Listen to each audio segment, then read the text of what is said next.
अस्सलाम वालेकुम class. Previous lecture में जो हमने किया था, स्टार्ट किया था formula Weizsacker semi empirical maths formula, हमने वो स्टार्ट किया था, जो कि हमें पता है कि किस लिए हम यूज़ करते हैं, to find the mass of the nucleus. ठीक है, and this mass depends upon the mass of the protons, the mass of the neutron as well as on the binding energy. ठीक है, बाइंडिंग एनर्जी जो है वो इसमें important factor है, जो actually Weizsacker semi empirical maths formula जो है वो इसी बाइंडिंग एनर्जी से डिफाइन होता है। तो बाइंडिंग एनर्जी के बारे में हमने ये डिस्कस किया था कि बाइंडिंग एनर्जी जो है वो वेरियस फैक्टर्स पे डिपेंड करती है, जिसमें ये फार्मूला हमने लास्ट टाइम जो है वो डिस्कस किया था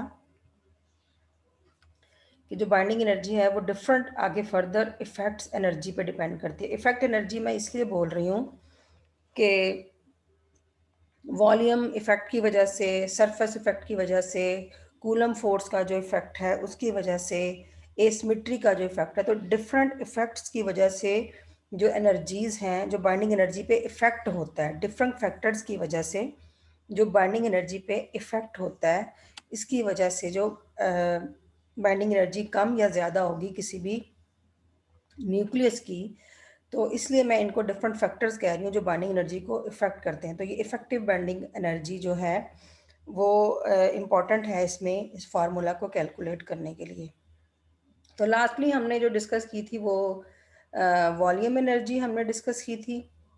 ठीक है, और हमने इसका जो रिलेशन था वो बताया था कि जो वॉल्यूम एनर्जी है वो directly proportional to the number of nucleons present in the nuclei. ये आपको याद होगा, ये वाला फॉर्मूला हमने लास्ट टाइम किया था।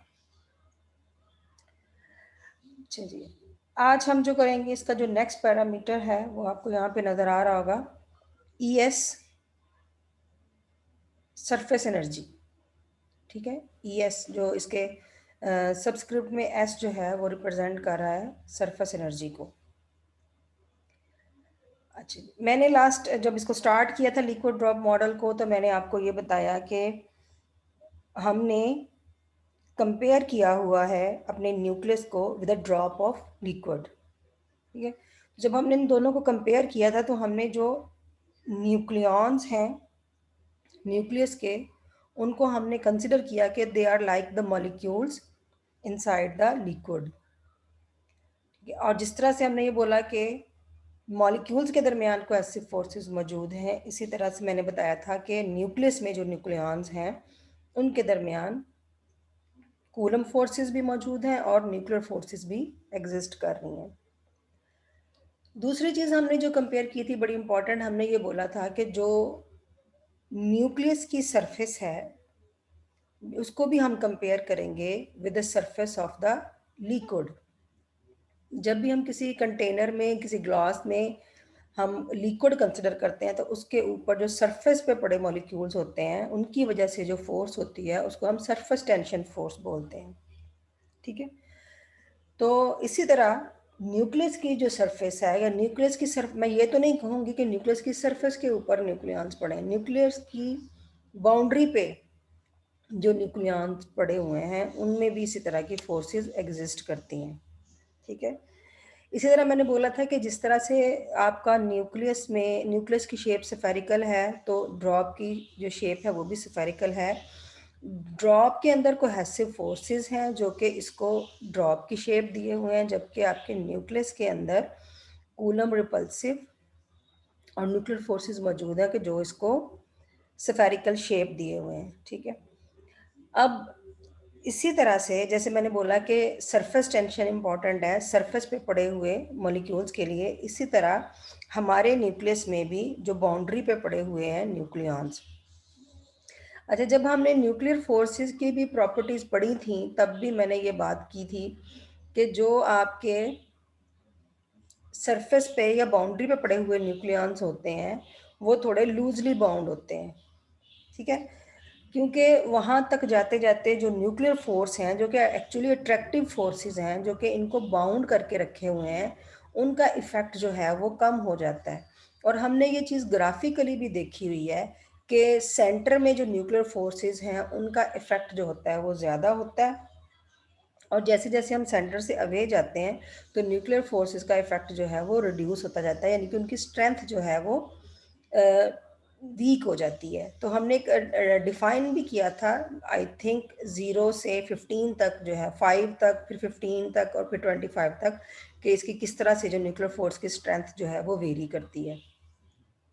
अब इसका मतलब ये है कि अगर न्यूक्लियर फोर्स का इफेक्ट जो है वो बाउंड्री तक जाते जाते कम हो जाता है, तो इट मीन्स कि वहाँ पे न्यूक्लियर फोर्स का इफेक्ट कम होता है, तो वहाँ पे उनके फ्री होने के चांसेस जो हैं, या वो जो है न्यूक्लियॉन्स के, वो ज़्यादा होते हैं। तो इसका मतलब वहाँ पे मौजूद न्यूक्लियॉन्स की जो बाइंडिंग एनर्जी है वो कम होगी। हम थोड़ी एनर्जी के साथ उनको फ्री करवा सकते हैं न्यूक्लियस से। तो यहाँ पे भी ये चीज़ इम्पॉर्टेंट है कि जो आपके सरफेस एनर्जी है वो किन न्यूक्लियॉन्स की वजह से है, वो उन न्यूक्लियॉन्स की वजह से है जो सरफेस पे मौजूद हैं। ठीक है, तो सरफेस में आप ये नहीं कर सकते कि ये आपका एक स्फेरिकल शेप सरफेस हो जाएगा तो उसकी सरफेस के ऊपर पड़े हुए हैं। सरफेस का मतलब हम उन न्यूक्लियॉन्स को कंसिडर कर रहे हैं जो कि उसकी बाउंड्री पे हैं, जो कि सेंटर से दूर है। ठीक है जी। तो अभी मैंने ये आपको बताया कि क्योंकि वो बाउंड्री पे मौजूद हैं, तो बाउंड्री पे न्यूक्लियर फोर्सेस का इफेक्ट जो है वो कम है, तो वहाँ पे बाइंडिंग एनर्जी की वैल्यू भी कम हो जाती है। ठीक है, अब अगर हम ये कंसिडर कर लें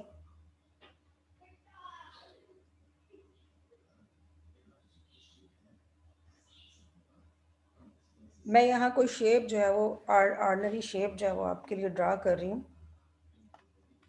अगर मैं ये एक बॉक्स कंसिडर कर लूँ और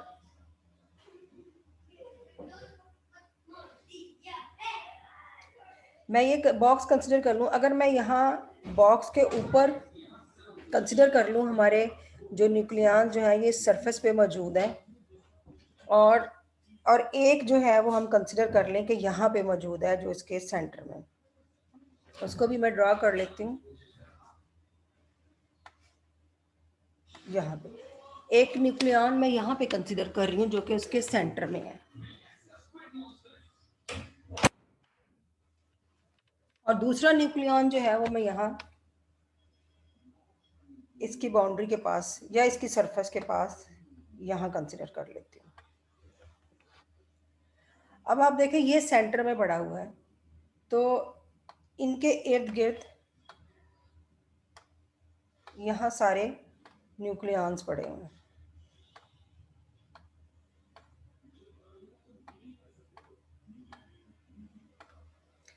ये जो मैं इसको अगर मैं फोकस करूं तो इस न्यूक्लियॉन पे जो फोर्स लग रही है वो इन सब की वजह से लग रही है।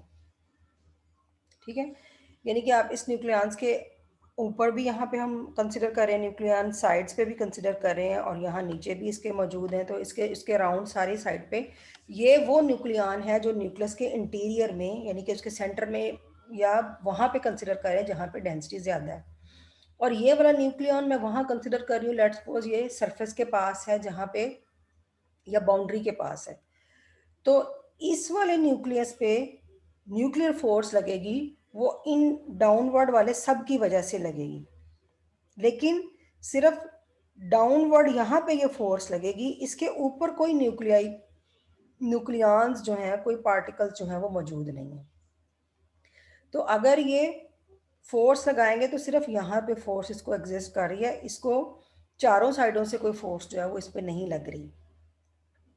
तो यहाँ पे ये जो आपका न्यूक्लियॉन है ये स्ट्रांगली बाउंड है, क्योंकि इसको हर साइड से फोर्स मिल रही है, न्यूक्लियस फोर्स मिल रही है, जो आपकी शॉर्ट रेंज फोर्स है, जो कि इसको बाउंड किए हुए है स्ट्रांगली। जबकि ये जो अपर वाला न्यूक्लियॉन है ये इसके कंपैरिजन में वीकली बाउंड है। तो ये डिस्कस करने का पर्पज़ ये है कि हम ये कहते हैं कि जो हमारे सरफेस पे पड़े हुए न्यूक्लियॉन्स होते हैं वो बाइंडिंग एनर्जी को रिड्यूस करने का बायस बनते हैं, उनकी वजह से बाइंडिंग एनर्जी की वैल्यू कम हो रही होती है। यानी कि इनका इफेक्ट ये है कि ये बाइंडिंग एनर्जी जो सेंट्रल है यहाँ पे बाइंडिंग एनर्जी की वैल्यू ज़्यादा है, यहाँ बाइंडिंग एनर्जी की वैल्यू कम है। तो इन ओवरऑल इन न्यूक्लियॉन्स का इफेक्ट क्या है कि इनकी वजह से जो बाइंडिंग एनर्जी जो है वो वीक होती है। अब वापस आते हैं इधर अपने, कंसिडर कर रहे थे हम कि एक तो हमने ये बता दिया, ये कॉन्सेप्ट सारा डिस्कस करने का पर्पस यही था कि आपको पता चल जाए कि हाँ एक्चुअली सरफेस एनर्जी किन न्यूक्लियॉन्स की वजह से, सरफेस एनर्जी इन न्यूक्लियॉन्स की वजह से है जो सरफेस के पास मौजूद होते हैं। ठीक है, अब हम कंसिडर क्या करते हैं, हम कंसिडर करते हैं कि हमारा जो न्यूक्लियस है उसकी जो शेप है वो स्फेरिकल शेप है। ठीक है, तो हमारा जो न्यूक्लियस है वो स्फेरिकल शेप का है, तो इसका जो रेडियस है वो क्या है, इसका जो रेडियस हमें पता है, इसका रेडियस हम सेंटर से कंसिडर करते होते हैं, वो क्या होगा, इसका रेडियस कैपिटल आर है। ठीक है, अच्छा जी, अब इसका जो सरफेस एरिया, दो चीज़ें हैं, एरिया जो होता है वो आपको पता है 2 डायमेंशनल है और जो वॉल्यूम होता है वो 3 डायमेंशनल है। तो अगर हमारा ये न्यूक्लियस स्फेरिकल शेप का है जिसका रेडियस जो है वो कैपिटल आर है, तो इसका जो सरफेस एरिया होगा वो क्या होगा, 4πr²। ये 4πr² जो है वो इसका सरफेस एरिया होगा। ठीक है, अब हमने कहा है कि जो सरफेस एनर्जी है वो सरफेस पे पड़े हुए न्यूक्लियॉन्स की वजह से है। तो जितने ज़्यादा न्यूक्लियॉन्स होंगे उतनी ही ज़्यादा जो है वो सरफेस एनर्जी होगी। तो हमें एक्चुअली कैलकुलेट करना है नंबर ऑफ न्यूक्लियॉन्स, यानी कि सरफेस के करीब या सर बाउंड्री के करीब कितने जो न्यूक्लियॉन्स जो हैं वो पड़े हुए हैं।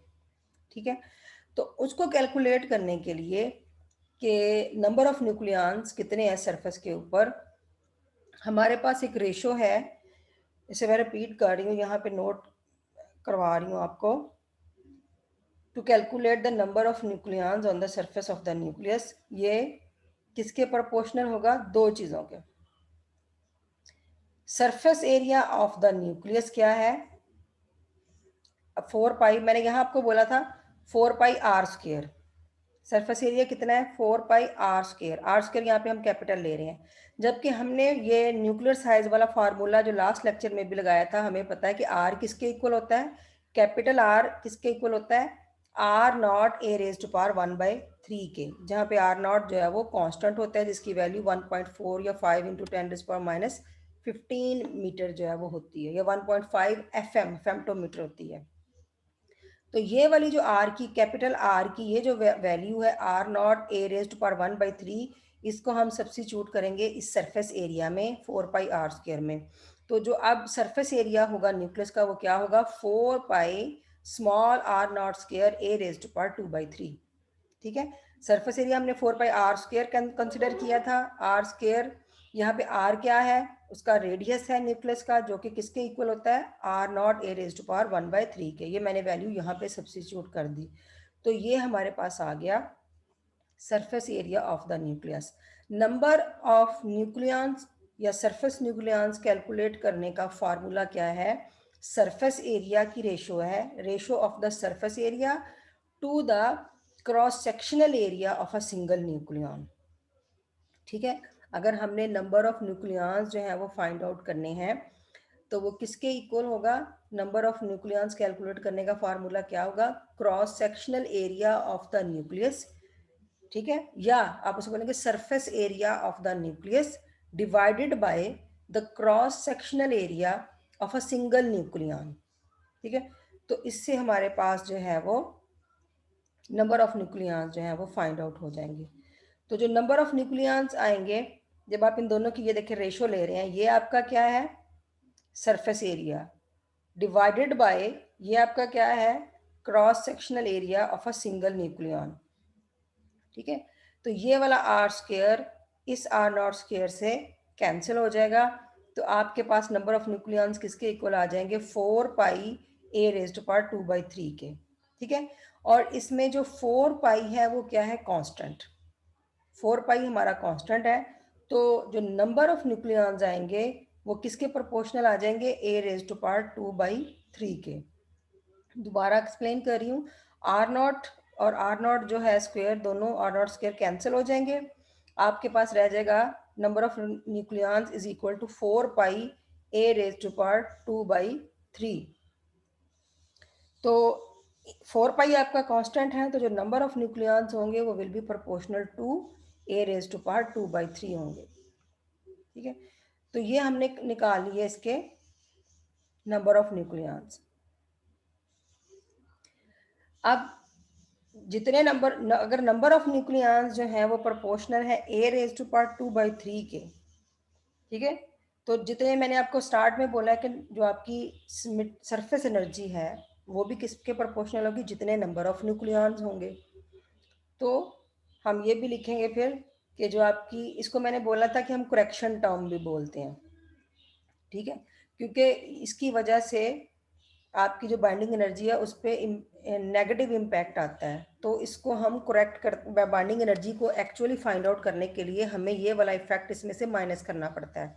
तो इसलिए हम इसको करेक्शन एनर्जी या करेक्शन टर्म जो है वो बोलते हैं, करेक्शन, या इसको हम करेक्शन इन बाइंडिंग एनर्जी बोलते हैं, करेक्शन टर्म भी बोलते हैं, या हम कहते हैं सरफेस एनर्जी, या हम कहते हैं correction in binding energy due to surface effects, correction in the binding energy due to the surface effects. तो ये किसके प्रोपोर्शनल है, ई एस यानी surface energy is directly proportional to A raise to power 2/3, क्योंकि number of nucleons जो है, अभी हमने ऊपर प्रूव किया है कि नंबर ऑफ न्यूक्लियॉन्स जो है वो डायरेक्टली प्रोपोर्शनल है ए रेज टू पावर 2/3 के। तो जितने नंबर ऑफ न्यूक्लियॉन्स होंगे उसी के हिसाब से आपकी सरफेस एनर्जी होगी। Surface energy depends upon the number of nucleons, और नंबर ऑफ न्यूक्लियॉन्स किसके प्रोपोर्शनल है, मैस नंबर के और उसकी पार्ट 2 रेज टू पावर 2/3 के। ठीक है, तो जब यहाँ से हम इसका प्रोपोर्शनैलिटी साइन जो है वो एंड करेंगे, तो हमारे पास जो सरफेस एनर्जी आएगी, surface energy will be equal to minus A V A raise to power 2/3। यहाँ पे हमने एक अदर कांस्टेंट जो है वो इंट्रोड्यूस करवाया है। लास्ट टाइम जैसे हमने यहाँ पे एक कांस्टेंट इंट्रोड्यूस करवाया था, वॉल्यूम कांस्टेंट, वॉल्यूम एनर्जी के लिए ए वी, तो यहाँ पे हमारा जो कांस्टेंट है वो ए एस है। ठीक है, और नेगेटिव साइन, क्योंकि ये करेक्शन टर्म है, या ये हमने कहा स्टार्ट में कि इसकी वजह से जो बाइंडिंग एनर्जी पे नेगेटिव इम्पैक्ट आता है, बाइंडिंग एनर्जी रिड्यूस होती है, तो इसलिए जो आपका ये टर्म है इसके साथ माइनस साइन आएगा। और यहाँ पे ये देखेंगे, मैंने आपको बिल्कुल स्टार्ट में जब ये इक्वेशन एक्सप्लेन की थी, मैंने आपको बोला था कि सिर्फ वॉल्यूम की टर्म पॉजिटिव है, बाकी सारी टर्म आगे नेगेटिव है, और जो लास्ट टर्म है इस पर नेगेटिव पॉजिटिव दोनों साइन है। ये डिपेंड करेगी कि आपका न्यूक्लियस जो है वो किस टाइप का है, इवन है या ऑड है, या इवन ऑड है, इस तरह से। ठीक है जी, तो ये बात हो गई सरफेस एनर्जी की। नेक्स्ट थर्ड टर्म है, अगर आप आपको यहाँ पे नज़र आ रहा होगा, यहाँ पे थर्ड टर्म है ईसी, जो कि आपकी है कूलम एनर्जी। अब कूलम एनर्जी किसकी वजह से होगी, हमें पता है कि जो कूलम फोर्स है, इलेक्ट्रोस्टैटिक फोर्स है, वो आपके पॉजिटिव जो चार्जेस या नेगेटिव चार्जेस के दरमियान एग्जिस्ट करती है। कूलम फोर्स जो है वो चार्ज पार्टिकल के दरमियान एग्जिस्ट करती है, प्रोटॉन वो इलेक्ट्रॉन के दरमियान, इलेक्ट्रॉन इलेक्ट्रॉन के दरमियान, प्रोटॉन प्रोटॉन के दरमियान, यानी सेम चार्जेस के दरमियान भी और ऑपोजिट चार्जेस के दरमियान भी। अब यहाँ पे आपका जो न्यूक्लियस होता है, इसमें आपको पता है प्रोटॉन और न्यूट्रॉन है, तो न्यूट्रॉन पे तो कोई चार्ज नहीं, उनके दरमियान कोई कूलम फोर्स मौजूद नहीं है। तो कूलम फोर्स किनके दरमियान है, सिर्फ प्रोटॉन्स के दरमियान है। ठीक है, तो इसका मतलब ये है कि जो कूलम एनर्जी होगी, आपकी कूलम एनर्जी होगी वो प्रोटॉन्स की वजह से, कूलम फोर्स की वजह से होगी। और कूलम फोर्स कहाँ पे होगी, प्रोटॉन्स के दरमियान। आपका यह कूलम एनर्जी का फैक्टर किसकी वजह से होगा, कूलम फोर्स की वजह से। और कूलम फोर्स कहाँ एग्जिस्ट कर रही है, प्रोटॉन्स के दरमियान। तो अब प्रोटॉन और प्रोटॉन के दरमियान कूलम फोर्स कौन सी होगी, रिपल्सिव फोर्स, रिपेल करती है। ठीक है, तो रिपल्सिव फोर्स है, तो इसलिए हम इसको बोलते हैं disruptive type of coulomb energy, कि ये एनर्जी जो होगी ये डिसरप्टिव टाइप होगी।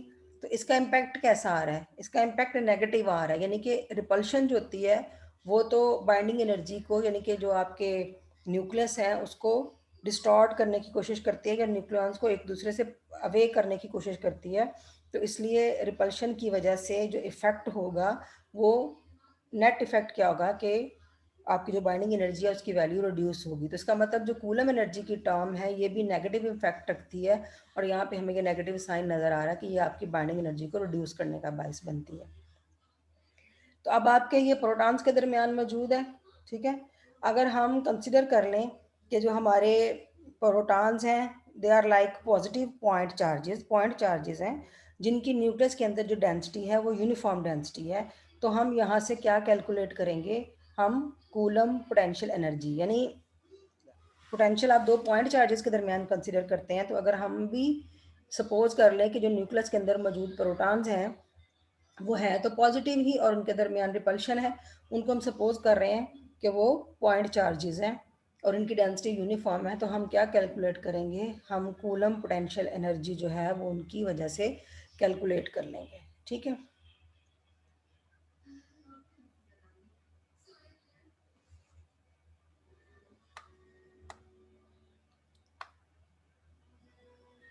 अच्छा जी, ये हम कंसिडर कर रहे हैं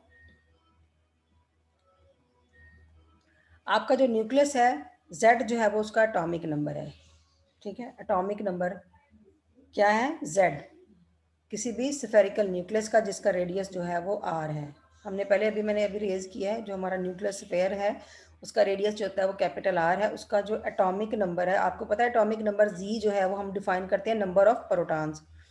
तो उसका जो एटॉमिक नंबर है कि जो उसमें प्रोटॉन्स मौजूद हैं वो Z हैं, और चार्ज डेंसिटी को हम किससे रिप्रेजेंट करते हैं, रो से। तो ये मैंने लिखा है चार्ज डेंसिटी का formula, charge density will be equal to charge per unit volume. ये 3 डायमेंशनल केस है आपका स्फेयर, तो इसलिए वॉल्यूम आ रहा है। अगर आप किसी एरिया की बात करें तो आप लिखते हैं चार्ज पर यूनिट एरिया, ठीक है। अगर आप किसी लेंथ की बात करते हैं तो आप उसमें चार्ज पर यूनिट लेंथ ले लेते हैं। तो यहाँ पे ये आपका, क्योंकि आपका न्यूक्लियस जो है वो इस तरह से फेयर है, 3 डायमेंशनल है, तो हम उसकी जो चार्ज डेंसिटी फाइंड आउट करेंगे वो चार्ज पर यूनिट वॉल्यूम से कंसिडर करेंगे। तो डेंसिटी को हम रिप्रेजेंट करते हैं रो से, और चार्ज यहाँ पे कितना होगा, जितने number of protons multiply by the charge of a single proton. तो चार्ज कितना होता है प्रोटॉन पे, वो आपको पता है, जितना इलेक्ट्रॉन का चार्ज होता है उतना ही प्रोटॉन का चार्ज होता है, बट उसका जो साइन होता है वो पॉजिटिव होता है। तो नेट चार्ज क्या होगा, जितने number of protons multiply by the charge of a single proton. और वॉल्यूम क्या है, स्फीयर का वॉल्यूम क्या होगा, 4/3 πr³, ठीक है। तो यहाँ से आपके पास आ गई चार्ज डेंसिटी, ठीक है। Density, charge density is equal to charge per unit volume. अच्छा, अगर हमने यहाँ से चार्ज निकालना हो, ये तो अपने चार्ज डेंसिटी निकाली, तो चार्ज निकालना हो तो कैसे निकालेंगे, चार्ज निकालना है तो ये आपका 4/3 πr³ इधर डेंसिटी के साथ मल्टीप्लाई हो जाएगा, ठीक है। ये इसी फार्मूले से देखते हैं कि अगर हमने यहाँ से चार्ज निकालना है तो वॉल्यूम इंटू डेंसिटी के इक्वल होगा। तो ये आपकी 4/3 πr³ is equal into rho, ये आपकी चार्ज की वैल्यू हो जाएगी, ठीक है। ये मैंने इसलिए यहाँ बोला है कि हमें आगे जो है वो इसकी ज़रूरत है। अच्छा जी, अब ये हम एक शेल कंसिडर कर रहे हैं, ये हम अपना न्यूक्लियस कंसिडर कर रहे हैं, स्फेरिकल शेप का न्यूक्लियस है, और इस न्यूक्लियस के अंदर हमने ये एक शेल कंसिडर किया है, ठीक है। अब यहाँ पे देखें, इसका जो सेंटर है वो O है, इसका जो न्यूक्लियस का आपने क्या बोला हुआ है, आपने बोला हुआ है कि न्यूक्लियस का जो रेडियस है वो कैपिटल R है, ठीक है। ये जो कैपिटल R है ये आपका न्यूक्लियस है जिसका रेडियस है कैपिटल R। इसके अंदर हमने जो शेल कंसिडर किया है इसका जो रेडियस है, ये इंटरनल रेडियस अगर आप देखें, इस इंटरनल लाइन के साथ वो स्मॉल r है। ये जो आपको यहाँ पे शेल नज़र आ रहा है, इस शेल की जो विड्थ है वो dr है, ठीक है। तो अगर हम इस लाइन से इस लाइन तक देखें, यानी कि सेंटर से आउटर लाइन तक देखें, तो जो इसका रेडियस है वो r+dr है, ठीक है। अब हम इस शेल पे फोकस कर रहे हैं, हम न्यूक्लियस की बजाय पहले इसको शेल को कंसिडर करते हैं। हम इस शेल का वॉल्यूम फाइंड आउट करते हैं, ठीक है। इस शेल का जो वॉल्यूम है वो है 4πr²dr। कौन सा हम शेल कंसिडर कर रहे हैं, इस r और r+dr के दरमियान। ये यहाँ तक आपका r है इस लाइन तक, और अगली लाइन तक आपका r+dr है। तो r और आर प्लस डी आर के दरमियान जो आपका शेल है उसका जो वॉल्यूम है वो कितना है 4πr² dr। ठीक है, अब हम यहाँ पे आपको ये डॉट से नज़र आ रहे हैं इस शेल के ऊपर, तो इसका मतलब है यहाँ पे हम कंसिडर कर रहे हैं अपने प्रोटॉन्स। तो प्रोटॉन्स कहाँ पे मौजूद हैं? जो चार्ज है प्रोटॉन्स का या जो चार्ज हम कंसिडर कर रहे हैं वो भी आर और आर प्लस डी आर के दरमियान मौजूद है। ठीक है, तो फिर चार्ज की वैल्यू कितनी होगी? अभी आपने वॉल्यूम बताया है 4πr² dr, तो चार्ज क्या होगा? मैंने अभी आपको बताया अगर आपने चार्ज निकालना है तो वॉल्यूम को चार्ज डेंसिटी से मल्टीप्लाई कर दें। तो आपका वॉल्यूम यहाँ पे कितना था? 4πr² dr। तो अगर आपने इस पे चार्ज निकालना है तो उसको हमने डेंसिटी से मल्टीप्लाई कर दिया, तो चार्ज जितना है इस शेल के ऊपर पड़ा हुआ वो क्या है? 4πr² dr into rho. ठीक है, ये तो हम बात कर रहे हैं इस शेल की।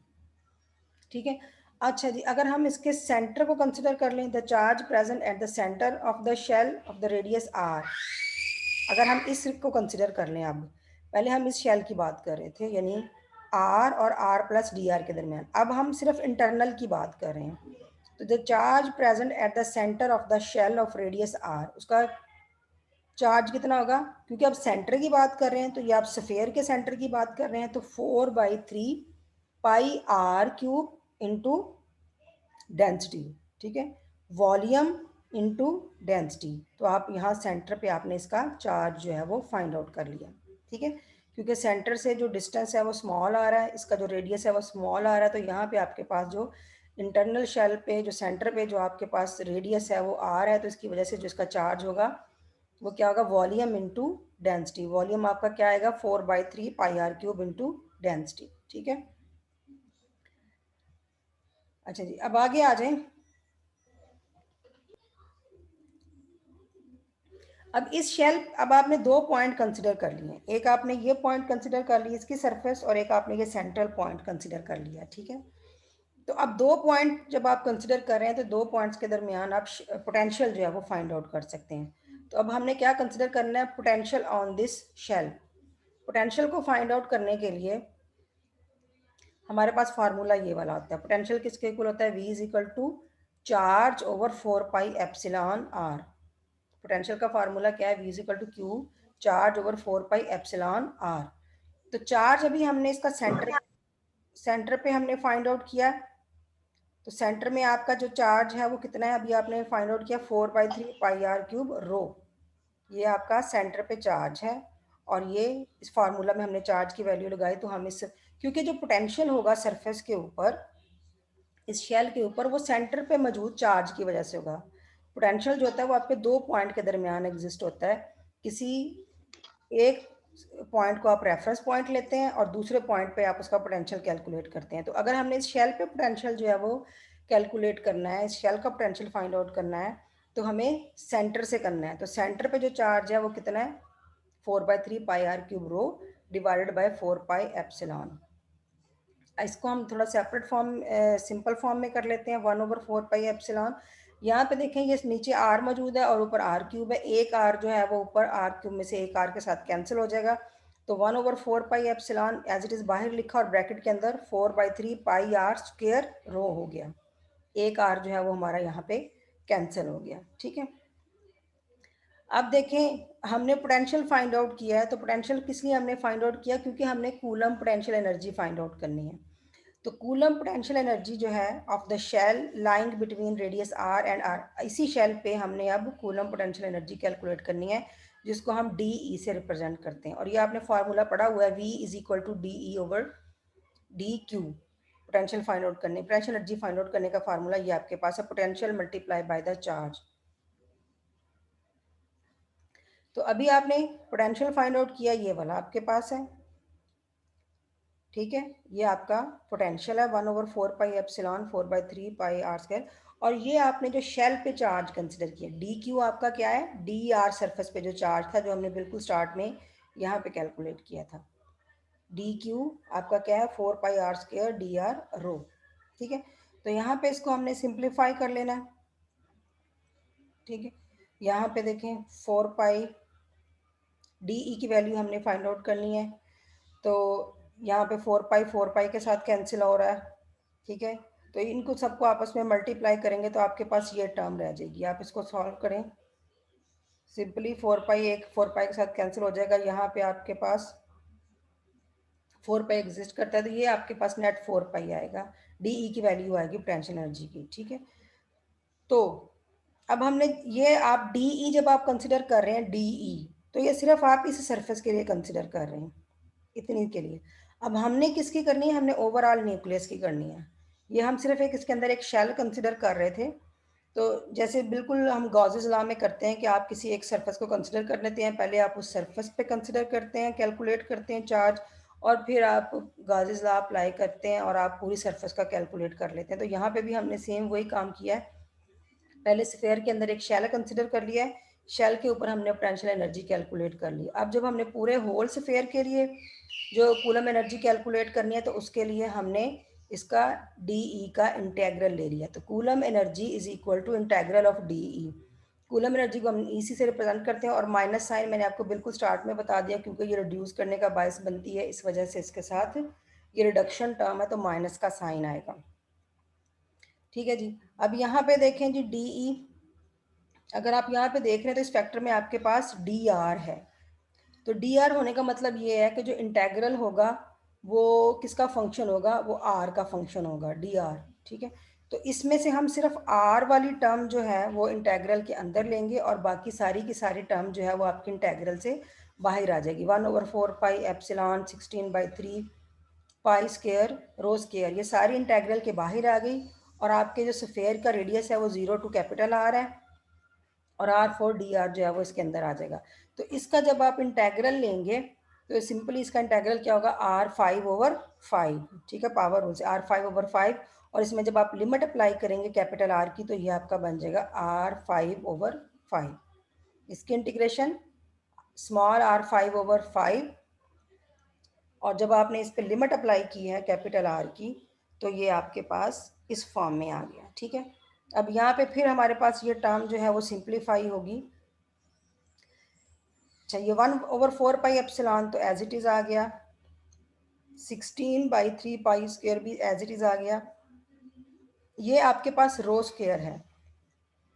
ये अब कहाँ से आएगी, बिल्कुल स्टार्ट में जब आपने इसको टॉपिक को स्टार्ट किया था तो यहाँ पे आपने रो की वैल्यू डिफाइन की थी, ये वाली, कि आपकी जो डेंसिटी है वो किसके इक्वल होती है, ZE/4 पाई 3 पाई R क्यूब, ठीक है। तो रो की वैल्यू आपने ये यहाँ पे सब्स्टिट्यूट कर दी तो ये आपके पास Z²E²/16/9 पाई² R6 आ गया, ठीक है।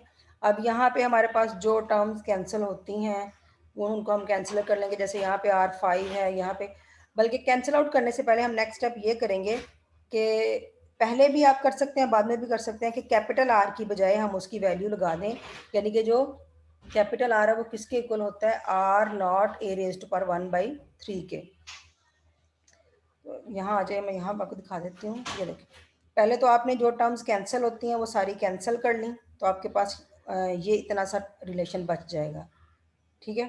तो यहाँ पे आपके पास ये एक, क्योंकि नीचे यहाँ पे आपके पास R6 था, वहाँ R5 है, तो ये सिंपल आपके पास एक R रह जाता है।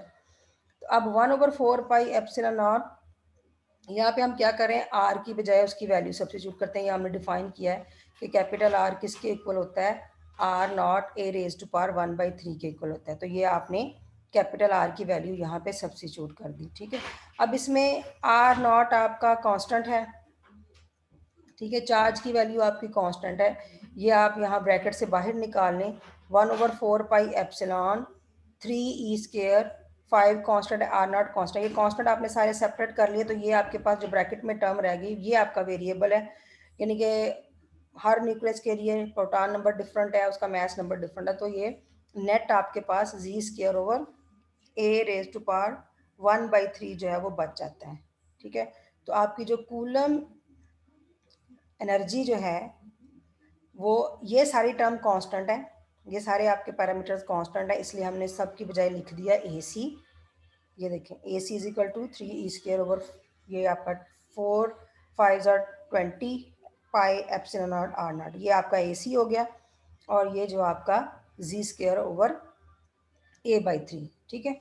जिसमें AC आपका कांस्टेंट है। और अगेन जो आपकी नेगेटिव साइन है वो किस चीज़ को रिप्रेजेंट करती है कि negative sign indicates that the Coulomb energy is repulsive type which reduces the binding energy.